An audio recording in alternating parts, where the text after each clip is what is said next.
Bismillahirrahmanirrahim. Assalamualaikum warahmatullahi wabarakatuh.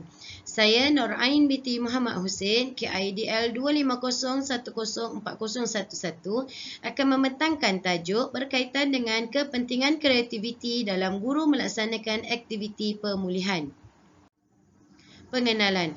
Program pemulihan khas ialah satu program pendidikan yang disediakan untuk murid yang mengalami masalah dalam penguasaan kemahiran asas membaca, menulis dan mengira iaitu 3M yang kompleks disebabkan faktor persekitaran. Pendidikan pemulihan ialah tindakan-tindakan pendidikan khas yang digunakan untuk memenuhi keperluan murid-murid sekolah rendah yang menghadapi kesulitan pembelajaran. Murid-murid pemulihan menghadiri kelas khas dalam sekolah biasa atau pusat pemulihan khas secara sambilan atau menyertai kumpulan yang diajar oleh seorang guru pemulihan. Pemulihan dalam KBSR ialah proses pengajaran dan pembelajaran yang khusus untuk murid-murid yang menghadapi masalah atau kesukaran belajar dalam menguasai satu-satu kemahiran membaca, menulis dan mengira. Kumpulan sasaran. Program pemulihan khas dijalankan untuk menampung keperluan-keperluan murid di dalam kelas biasa yang menghadapi masalah-masalah berikut. Bukan masalah kecacatan akal atau terencat akal. Pertama, masalah pembelajaran akibat ketidaksesuaian bahan dan teknik pengajaran guru, sering tidak hadir ke sekolah, tidak sesuai dengan aktiviti-aktiviti pembelajaran, leka dan lambat dalam proses pembelajaran. 2. Masalah-masalah yang menghalang pembelajaran ialah masalah peribadi, masalah psikologi, kurang kecerdasan, lambat berfikir, cepat lupa, sukar memahami dan lemah pengamatan. Kepentingan aktiviti pemulihan. 1. Tertumpu kepada murid yang belum dapat menguasai kemahiran yang dipelajari iaitu 3M. Contohnya, murid tahun 1 yang masih belum dapat membaca suku kata dengan betul selepas 4 bulan berada di sekolah rendah, guru menggunakan kaedah yang lain seperti membaca suku kata tanpa mengeja. 2. Guru perlu kreatif dalam memilih aktiviti pemulihan supaya murid tidak menghadapi kesukaran dalam menguasai kemahiran tersebut.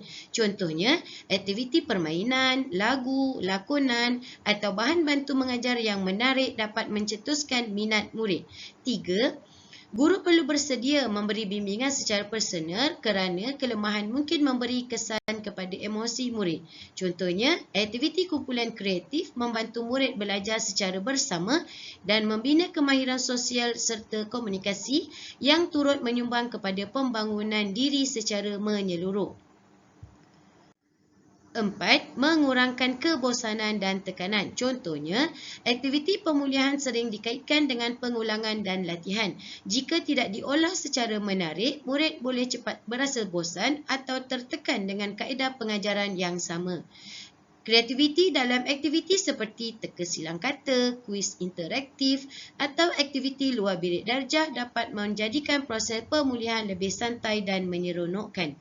5. Menyesuaikan pengajaran mengikut keperluan murid. Contohnya, aktiviti membolehkan guru menyesuaikan pendekatan pengajaran mengikut tahap, gaya pembelajaran dan keupayaan individu murid. Murid yang lebih visual boleh dibantu dengan bahan bergambar, manakala murid kinestetik boleh melibatkan aktiviti bergerak. Proses penilaian semula perlu diberi selepas aktiviti pemulihan sama ada murid telah menguasai ataupun belum. Kesimpulan, secara keseluruhannya, kreativiti dalam kalangan guru amat penting dalam melaksanakan aktiviti pemulihan kerana ia dapat menarik minat murid, meningkatkan keberkesanan pengajaran serta membantu memenuhi keperluan individu murid secara lebih berkesan. Dengan pendekatan yang kreatif, proses pembelajaran menjadi lebih menyeronokkan, interaktif dan berkesan, sekaligus membantu murid yang lemah untuk menguasai kemahiran asas dengan lebih yakin. Oleh itu, guru perlu sentiasa berinovasi dan terbuka untuk mencuba kaedah baharu agar aktiviti pemulihan dapat dilaksanakan secara lebih berkesan dan bermakna. Baiklah, sampai di sini saja pembentangan saya. Sekian, terima kasih.